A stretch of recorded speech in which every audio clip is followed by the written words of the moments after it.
Let's talk a little bit about the actual harm that is coming from American universities, harm that is demonstrable, it exists. Unlike the harm that they claim to try to tackle, which doesn't exist, they haven't even proven it. But apparently they're now trying to tackle harmful language. So I think most of you remember that your mother probably told you at one point, sticks and stones can break your bones, but words will never hurt you.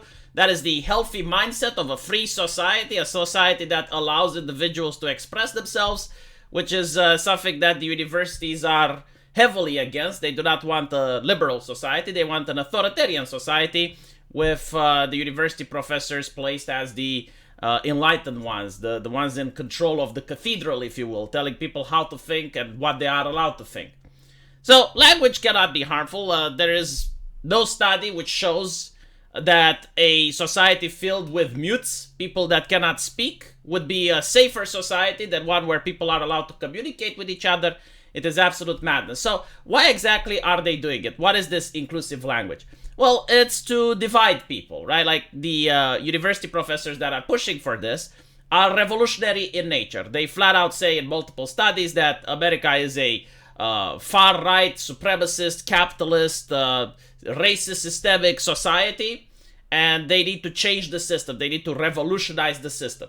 So they need to create conflict in society.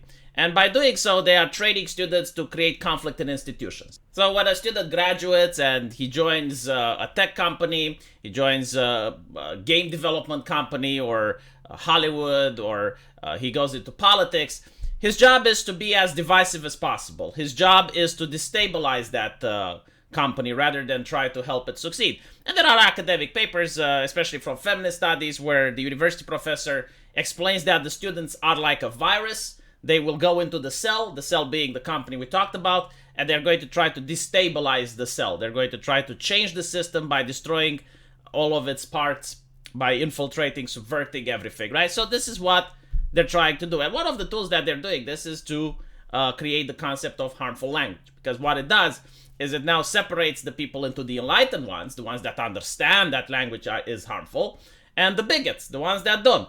So if you do not use the proper language, you out yourself as being part of the problem. So when you're part of the problem, you're probably going to be approached by HR and they're going to say, well, this type of language is not okay. And then you have a choice. Either you join them and you start to learn about their ideology and try to amplify and promote the lies and the bullshit that they're telling you, or you can resist them. And if you resist them, you're going to get fired. So this is why this concept of harmful language even exists. And secondly, it's to divide people, right? Because now you have, okay, we're not all Americans here, right? That is the antithesis of a revolution. I mean, if you look at the founding of the United States, you have people that came from different European cultures that were very different to one another, to the point where they had multiple wars in Europe, like World War I, World War II took place in Europe. And you had people from Germany, you had people from England, you had people from Spain, Italy, all of them went to the United States. All of them melted in the melting pot. They learned English. They adapted to a new culture that doesn't exist in Europe, the American culture. And now they were viewed as a whole. They were viewed as universal, right? You're not German now. You're not British. You're American. And because of that, America didn't have, World War I between the British Americans and the Germans American. They fought together. So that is something that the people at the university don't want. No, they want division. They want, okay, well, we're not American anymore. Like, your ethnicity is blah, your group is blah. They want to put everyone in a box, right? Based on your identity. Like, you're a cisgender straight white man. This is your position in society.